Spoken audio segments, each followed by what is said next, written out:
I've had this thought about how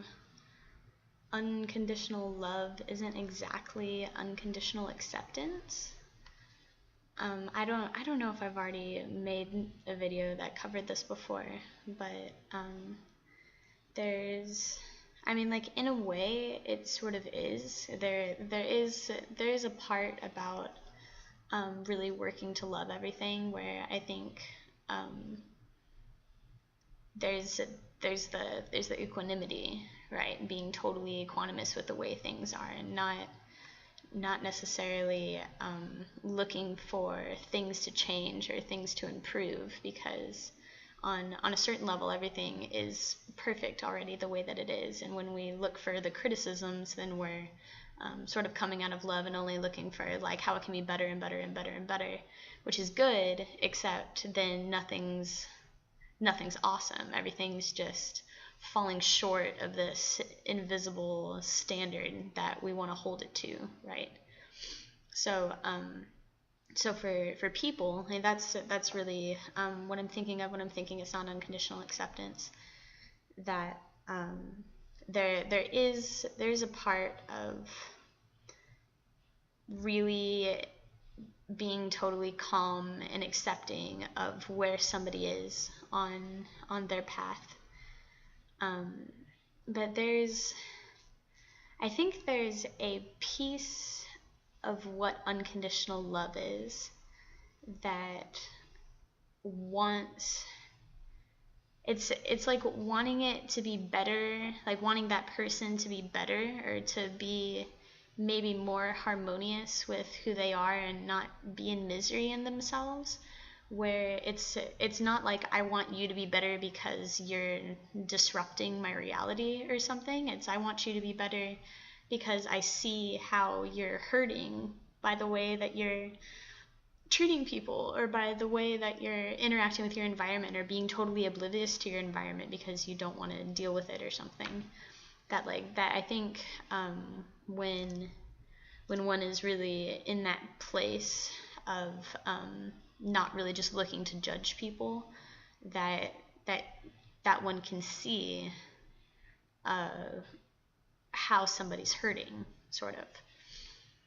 So where I say that it's not unconditional acceptance is that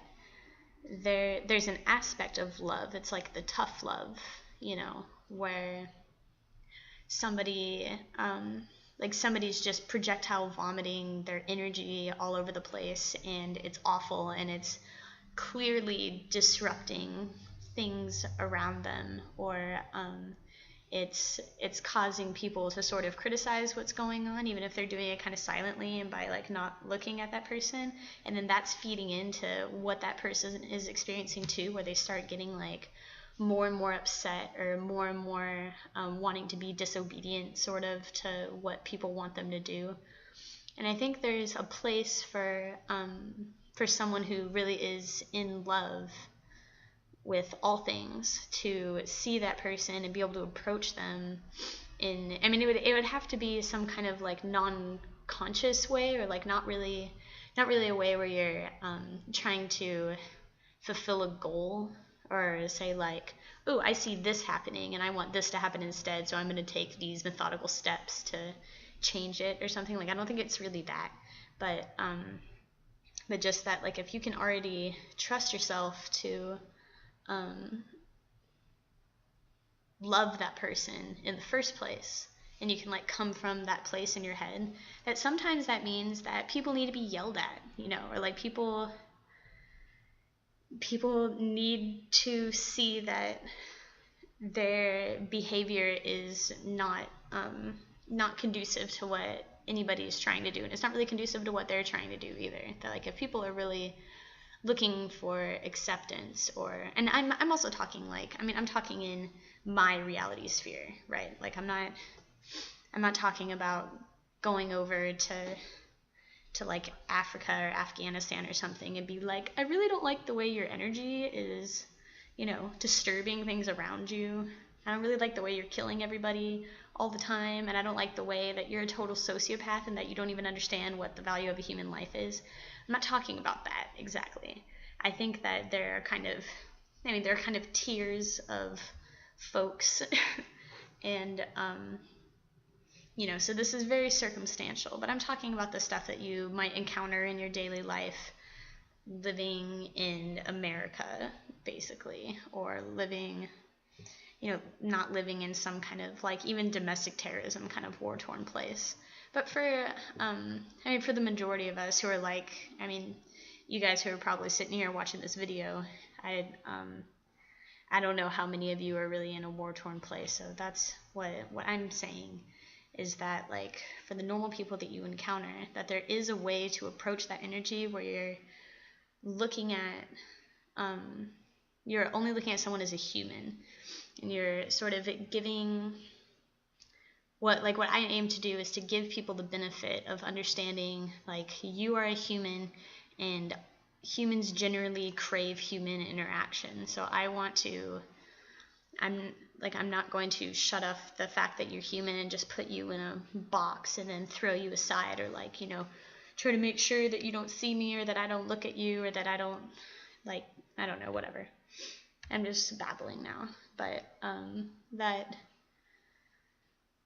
But it doesn't mean that you just have to be super complacent to everything that's happening, of like, oh yeah, that person's just doing their thing, and they're kind of like, making a bunch of people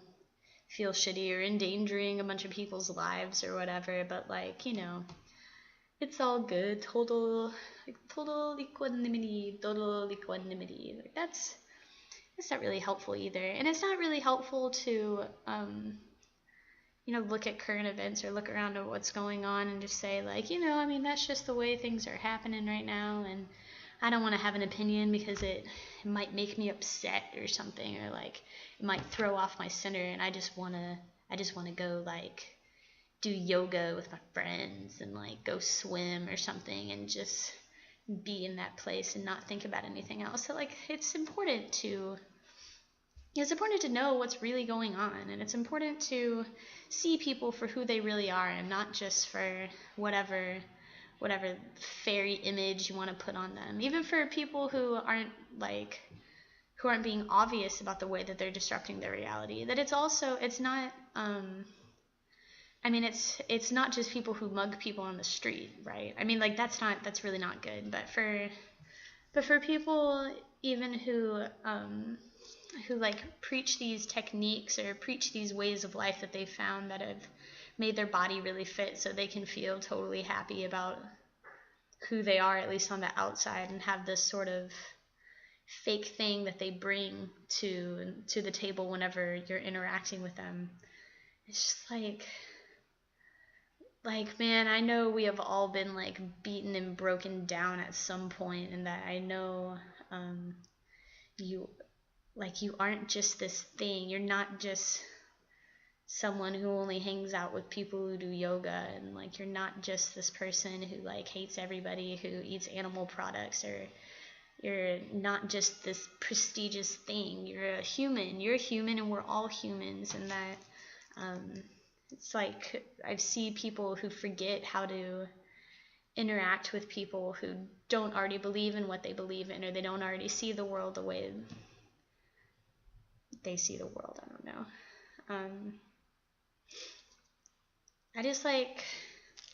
I want to see people connecting more, like in public places with strangers, I